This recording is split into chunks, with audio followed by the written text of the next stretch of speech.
Okay, so I usually like to start off with a funny bit at the beginning of these shits, but I couldn't come up with one. So instead, I'm pointing out the flaws in my writing and pretending being self aware isn't an excuse for my laziness. Is that alright? No? Okay. Alfredo is the new collab album between critically acclaimed rapper Freddie Gibbs and legendary producer The Alchemist. And, in case you're a dumbass like me and couldn't figure it out on your own, it's a portmanteau of their names. Alchemist, Freddie, Al, Fredo, Alfredo. You get the point. Now, to be honest, I had never heard a complete Freddie Gibbs project because I'm an ignorant piece of shit, but I have enjoyed some of the songs I've heard of Ventana and last year's Ventana. His feature on last year's Injury Reserve album was pretty solid too. Thus, I went into this thing only expecting the usual dope Alchemist instrumentals, like on his work with Eminem, Kendrick, and Earl Sweatshirt, and a decent lyrical performance by Freddie Gibbs. And after listening to it, that's kinda exactly what I got. I wasn't exactly underwhelmed or overwhelmed, I was just whelmed. You gotta be swift. You gotta move quick, man. You know what I'm saying, man? Two things I ain't never seen, man. Is a turtle with speed and a bitch I need. You know what I'm saying, man? Come on. Done deal. Fuck that. I'm not on the fine shit. Alfredo begins with the track 1985, which features a dope-ass guitar riff in its instrumental that complements Freddie's bars about trapping and killing dudes really well. The reference to the 85 cocaine circus bulls and Michael Jordan was also pretty fucking clever.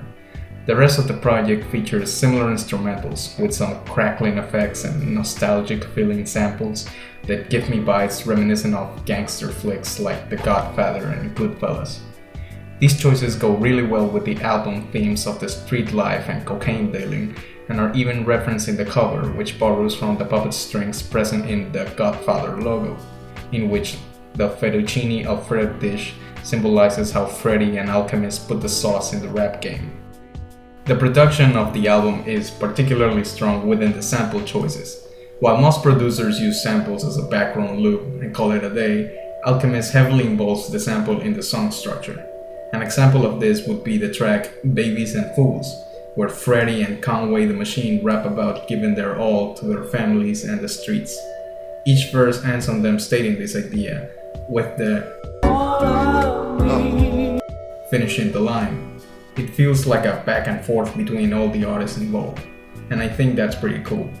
However, not every sample is like this. Songs like Look at Me are more underdeveloped and end up feeling more like a vibe slash rough concept than an actual track. This is mostly a minor nitpick though, the shit still slaps either way to be honest. My main gripe with this project is the lyrical content present within Freddie's rhymes.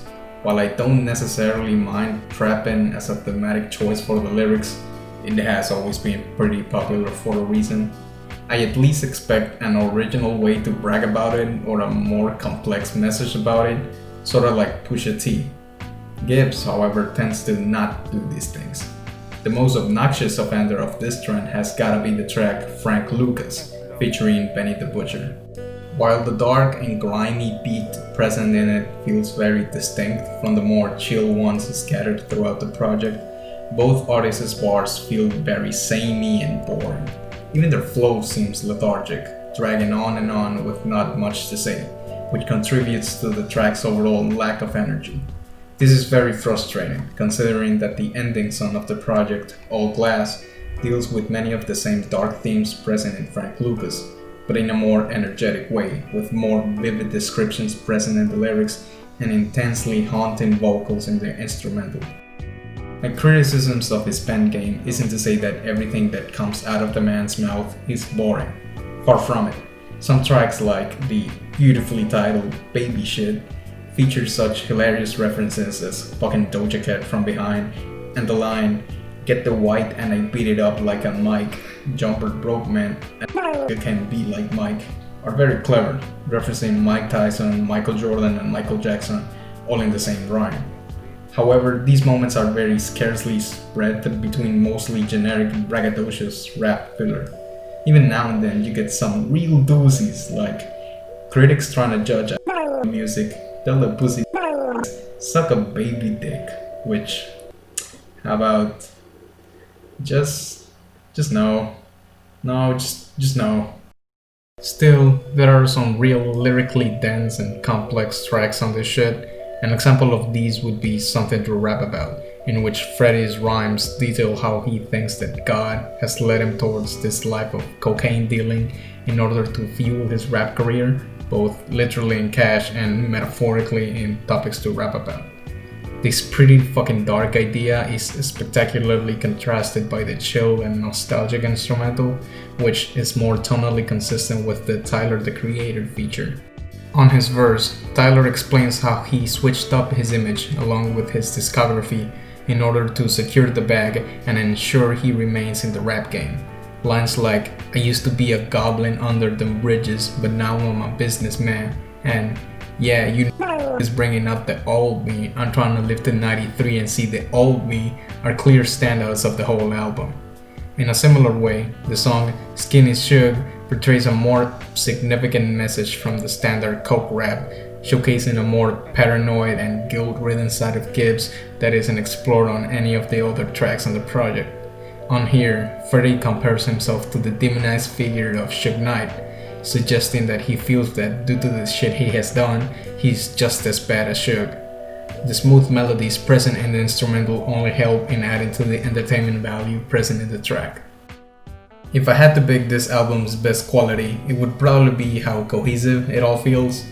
Where most albums nowadays feel like nothing more than glorified playlists, every track in here feels like it belongs in here, helping paint the same vibe and develop the same message, even if that message isn't particularly original by any means. Furthermore, Alcehmist comes through for me yet again by making sure most of the outros of the tracks link up with the next one's intros. And I'm just a sucker for that kind of shit. It sounds really satisfying.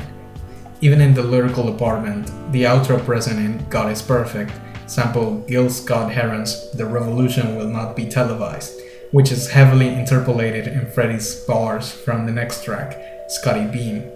This song hits particularly hard given the George Floyd situation going on right now, since Freddie states, "The revolution is the genocide, your execution will be televised." Here he compares police brutality on black people to genocide, and the televised executions to how nowadays these kind of incidents are often recorded and published in social media.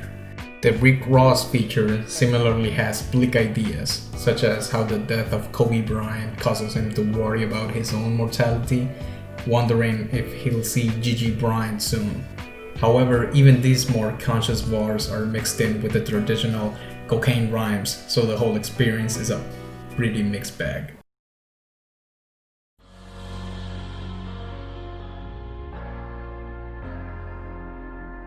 Overall, Alfredo leaves me stuck in the middle.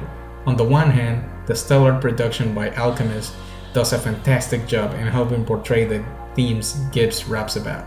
On the other, a lot of the lyrics present in this thing are pretty fucking basic, making the shit feel drawn out even at its short half-hour runtime. Still, its high points, such as the more complex rhymes hidden throughout the album, keep it from being a bad listening experience whatsoever, and I found myself liking it enough to feel like it was worth my time. I'd say I'll give this a 6-ish or 7-ish out of 10, but I'm very skeptical for Freddie Gibbs' next release. Maybe his music just ain't for me. Anyway, that's all I had to say. See ya.